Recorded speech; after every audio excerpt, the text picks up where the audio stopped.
Hello, everyone.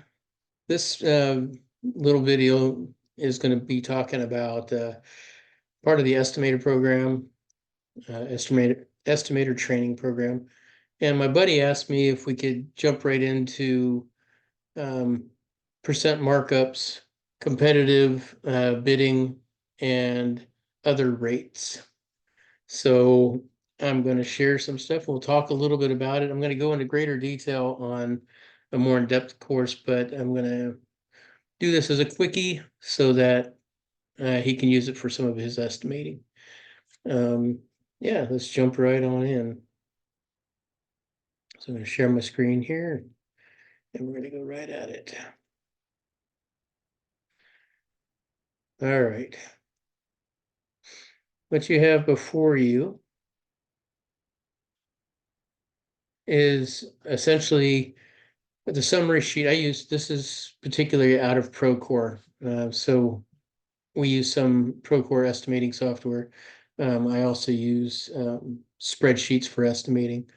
It depends on how fast I have to get it out and whether or not I need to put cost codes on it right away. So if it's a fairly large project, I want to use it in Procore, and sometimes I use this format. If it's, $500,000 or less on a bid, and it has to be done super fast, I've got spreadsheets. I typically use Google Sheets. I do use Excel on occasion, and I use Bluebeam for takeoffs. Um, although Procore has its own takeoff software, I'm just really trained in Bluebeam, have been for, I don't know, 15 years. I've been using Bluebeam, so I'm very comfortable and I can do really fast takeoffs with it. Whereas I'm still learning the Procore stuff. So it's not that it's poor, it's not nothing like that, and one's better than the other. It's just my knowledge of using it is much less than when I use Bluebeam. So anyhow, but before you is the summary portion of the estimator software. So I'm getting essentially what I've done is a takeoff. I've assembled all sorts of uh, cost codes on this project. I didn't populate it with any numbers because this is just a training. So what you'll see here is you'll have your basic hourly rate. Okay, so your cost on a carpenter is a journeyman carpenter, when you count all your burden, is $89 an hour. And then your sales rate, this is a minimum cost in order for you to, for this particular company. Um, this isn't Builder's Flux, it's not our number, it's one of our other um, partners' numbers. And this is also not quite totaled. So in this price, it doesn't cover the profit, the overhead markups. So this price only covers at least on this software, it only covers the profit markups. It does not cover the overhead markup. So it's probably closer to 112. And these numbers are generated from Union. You can look online and find union hourly rates here in Seattle, Washington, and throughout the Western states. So you can determine your own. And I think I've covered it on how to evaluate your company in earlier videos. All right, so let's take a look at this. So in normal situations, I'm going to go line by line. Labor, you'll have the total number of man hours, and then you have this difficulty markup and the waste markup, and then your standard markup, which is your profit. And I use direct, I mean, there's a couple different ways to do it. Here I'm using it as a profit markup, okay? Because down here I'm doing some additional adjustments for overhead. So there's a couple ways you can massage this. For this particular class, we're going to talk about just this. So right here, this is my profit markup on labor. This is my profit markup on materials. And this is my profit markup on subcontractors. Each contract that you look at, will tell you, so if you're bidding a government job, after you've won the initial project, and let's say you have a change order, they will dictate what your total markups are allowed to be. Some are 18%. I've seen some down to 12%. So be aware of that. There's some problems with their dictation is they don't take into account your profit, your overhead. They don't care about that. So you have to work around some of that in order for you to maintain a profitability in a company. So one of my biggest mistakes was not doing that. And I can talk about that in the mistakes video to go over all the things that I screwed up learning to getting to this point, because it is an education all the way up. All right, so why do we look at this waste percentage? I'm going to jump back over here. So this markup is based off of profit and maybe some indirect overhead. And this one would be direct overhead with a little bit of additional indirect overhead. Okay, it's just percentages. So what about this? So normally you would assume that when you're doing your hours, that your labor is totally captured in your hours. So all the folks that you have on the job site, all their hours are going to be captured here. However, those are production hours. All right, you take those off of your production rates. What happens when you're on a project that requires you to have a half-hour safety meetings in the morning and a full-time 30-minute shutdown at the end of the day to do site cleanup? All right. And what happens if you have delays transitioning from one zone to another because other trades are not quite there? You have to move materials repeatedly and things like that. So you take into that account right here. So if a project is not clean and you have to have collateral activities and collateral coordination, you are going to have some labor issues that are going to change your normal production rates. And you pick that up by waste of time, all right, energy and money right here.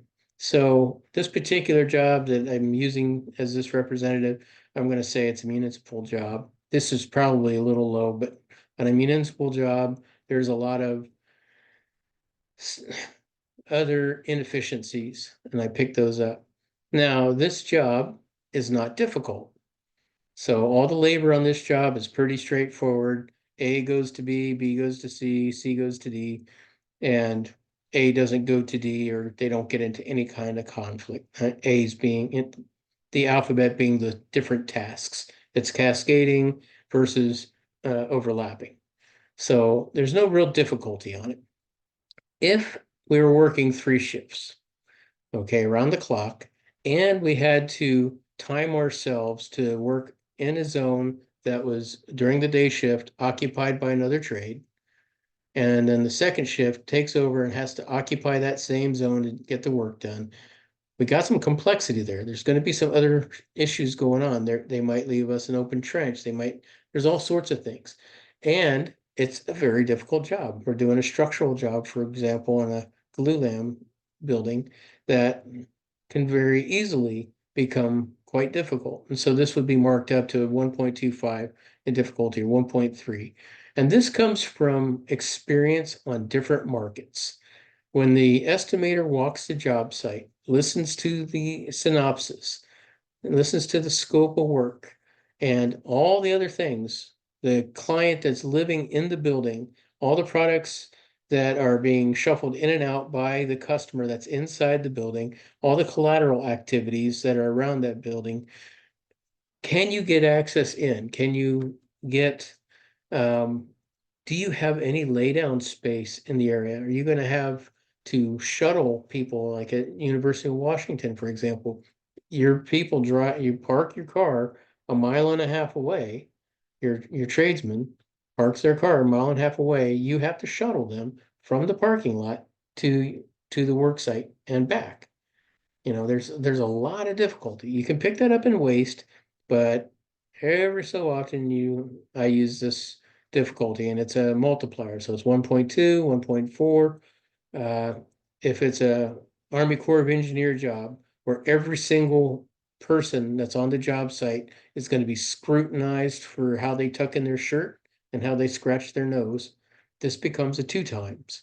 And if you don't do that, you will lose your butt on this. I learned the hard way. You will lose your butt on this. I'd rather lose the job than buy a project for the government. All right. And that's the mentality you have to have when you're looking at this stuff.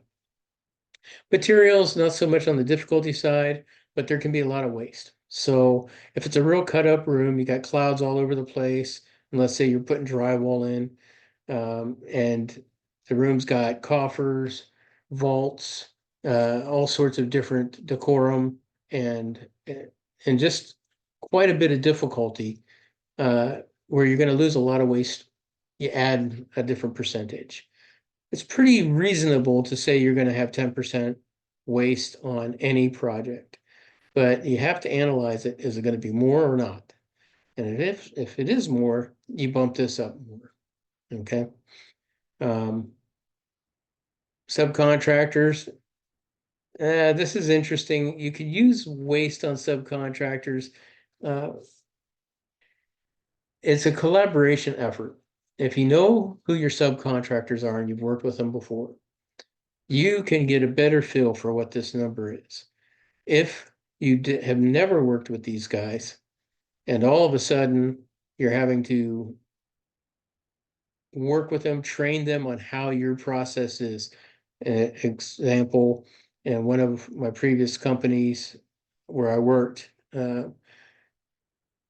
we had to train everyone on moving carts around. So they'd move their Rubbermaid trash cans and use those as cut areas so that as they progressed through the building, they were cleaning up as they go right into the trash can. That was something that was new to many of the contractors. They hated it because their estimators said that they didn't put that type of uh, numbers into the cleanup process, and it became quite a hassle. And so when you're dealing with people you don't know and who don't know you, you might want to add a little percentage of waste because you're going to spend some time with them. Oops, sorry about that. All right, so those are those markups. And then you come down here to your overhead. So your overhead consists of, if it's up here, let's say I've got indirect overhead up here. Let's just say that's how I marked it up. In this markup here, you got your profit. As a general contractor, by the time it's all said and done with, you could make 1.5 to 5% in direct profit. If you're a subcontractor, you can actually get 25 to 30% profit on some projects. There's a lot of restrictions and limitations, and those are rare. Usually it's a little less than that. But what this, let's say we're shooting for 5% profit.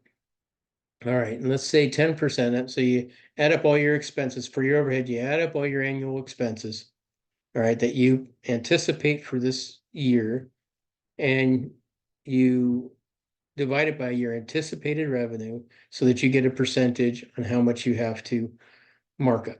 I mean, there's a little more to it. I'm not going to go into the details on how to do it, but it's sort of that that idea. And you come up with, your accounting group comes up with a percentage that you should be applying. It doesn't always work because you don't necessarily have all your crews working all the time. So you might have to fudge that up a little bit. Anyway, you got to get a basic idea how much percentage to add to your job to cover your office expenses and all your wages that are carried by projects. Those are your of your office staff and consultants and things like that. And so that's what you add together to comprise this number, and you mark it up and you mark it up and you mark it up. I always mark up a little bit more on the materials because in many cases you have to go get it or you have to pay for delivery. Subcontractors and markup because there is quite a bit of overhead that you have to deal with them. There's office interactions, safety plans that have to go back and forth, all sorts of stuff. So it's a legitimate markup. These are all accepted in the industry. For the most part, this might be a little low on the materials. Sometimes they're up to 25%. Labor is sometimes 18%, subcontractors is usually about 15%, but that really depends on on how you want to break it out. So direct overhead is anything that happens on the job site that's not production. So you have an office on the job site, you have project managers, estimators, schedulers, anything like that on a fairly large site, or on a smaller site, you might have your storage containers for your tools, CLAN vans, Connexes, might have a field office, a rollaway field office, stuff like that that's not being used in production. So that's essentially what you capture here. A discount, I don't use discount that much. I just put it on here because it's there. You can, I'm not exactly sure how to use this, to be quite honest. I'll ask a friend of mine and see what he says about it. Taxes, it depends on what projects you're on. If you're on a federal installation, you won't have all these taxes. You'll have only certain taxes. If you're on a regular job in the city, this particular job I used for this tax rate is for Linwood, I believe. 10.6, I believe, is in Linwood. And it's for all projects, and we're the GC on it. So if you're not the GC and you have a reseller's permit, or they have the reseller's permit, excuse me, here in Washington, then these are all zeros. And the GC then adds tax to the final bill to the owner. So the GC manages the tax. This in this particular case, we're acting as the GC. Bonding. Bonding is an interesting thing. So it depends on your bonding company and how risky you are. When you're young, your bond's going to cost more money. If you have a lot of cash, it costs less money. And then this is the percentage that you're charging the company. So if you're being charged 2.5% from your bonding company, you want to bump this up. There's a little bit of hassle of getting the bonds, plus it costs you money. You want to put that in there. And contingency is covering the unknowns. The stuff you don't know, the stuff you don't know that you don't know, and any oddball stuff that comes up. This is very curious on how you apply this. It's more or less an opportunity for you to not have to go back with a change order and say, hey, we found this new thing. It's only going to cost $1,500. All right. It's too small to really put the effort into a change order.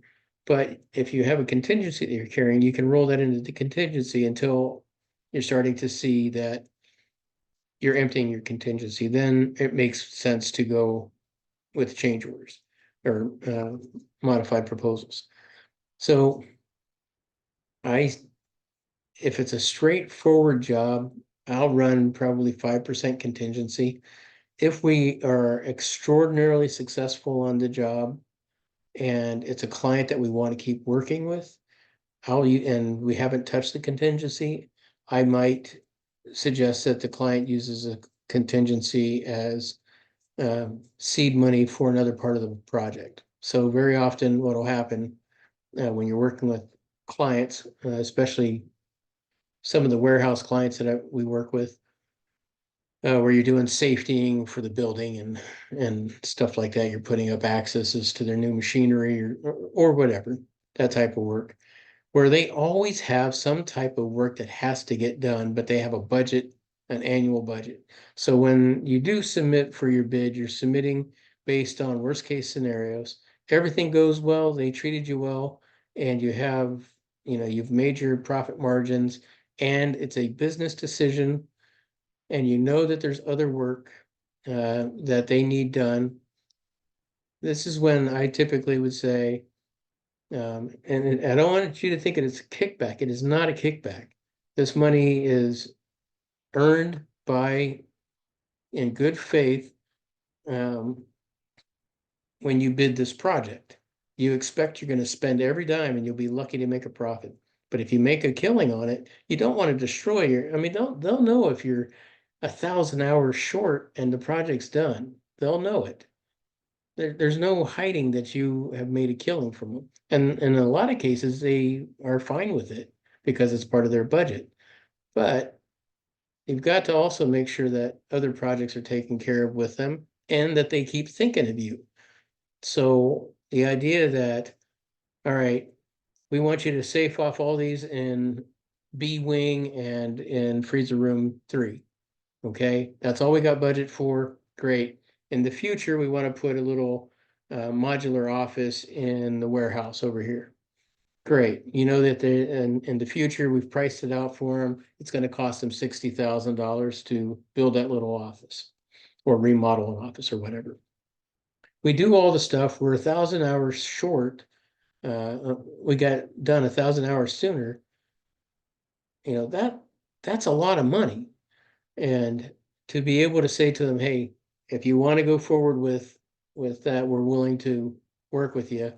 Here's what we can contribute to it because you're a faithful person or faithful company. We want to be good to you. We made a good bit of profit. We want to help you out.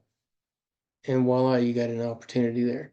And sometimes that good faith helps a lot in getting you further contracts. And it sure gives you an opportunity to find more work because people talk nice about your company. Now, don't do this if your company's in distress. If your company's barely alive, you need every dime, don't do this. It's not a good business decision to cripple your company on good profits because you've had some bad profits too. Some projects are death. So you have to make a business decision and not in front of the client. This is a business decision at the main office, and that's where it's at.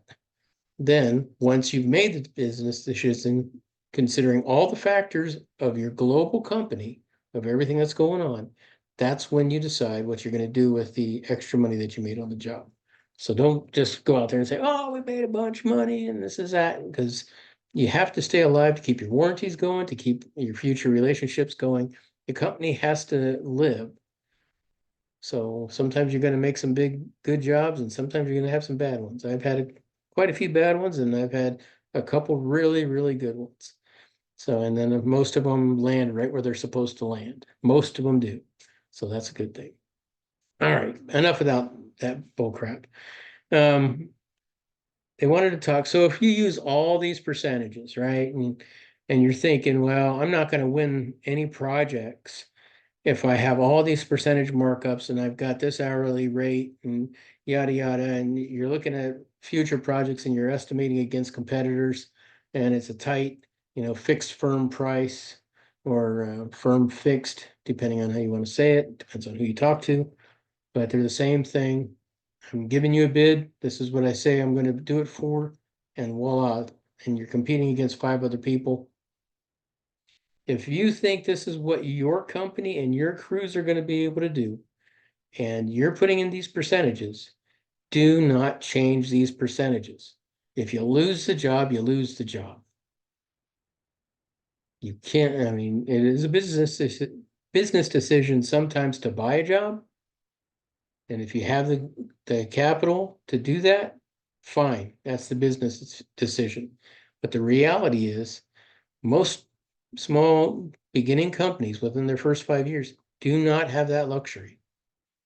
You do not buy jobs until you are big enough to handle the loss, because you will lose money on a job that you're buying. Might be good reason for it, but it's a business decision. So my buddy is saying, well, I won't be able to compete against other people on this. Well, that might be true. You might be in an industry where if you've got union workers and you're competing against non-union and there's no prevailing wage on this particular project, you're not going to win it. You shouldn't even be entertaining it unless you're negotiating the work with the owner. If you're doing fixed firm, you will not win. So don't waste your time. If it's a prevailing wage job, if it's a large multi-million-dollar project, large being 5 million to 10 million or more, let's just say more than 5 million, then it makes sense to go after it. And as a union, you're more than likely to be able to deal with head-to-head competition.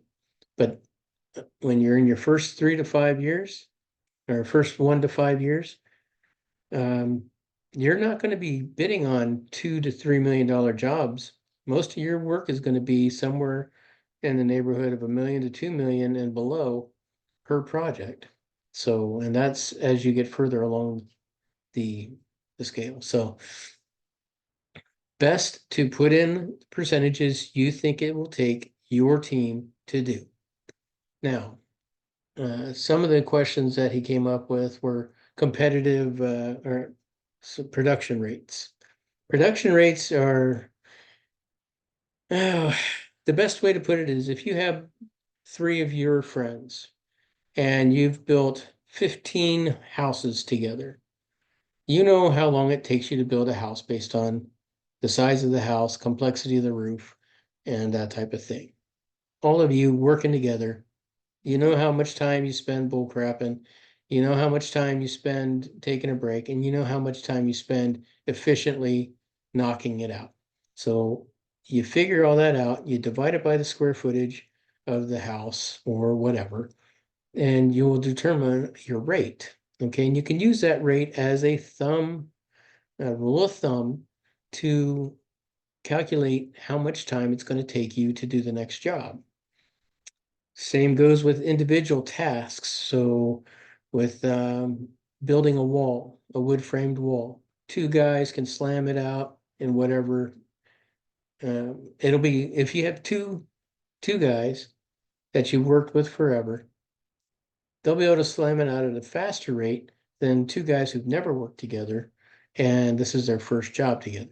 Even if they're great journeymen independently, once they get together, they have to figure out who's going to be the boss, who's going to run this, and if they're going to collaborate as co-leaders, that's another thing that they have to deal with. How are they going to communicate? So there's a lot of lost efficiencies in there.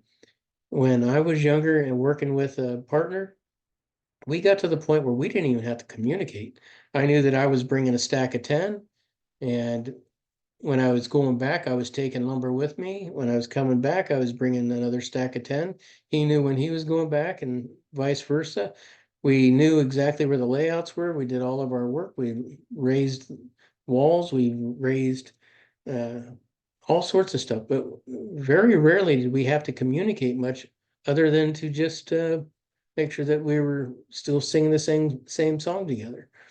It was that wonderful experience once you get good with a team, and that's how you figure out your rates.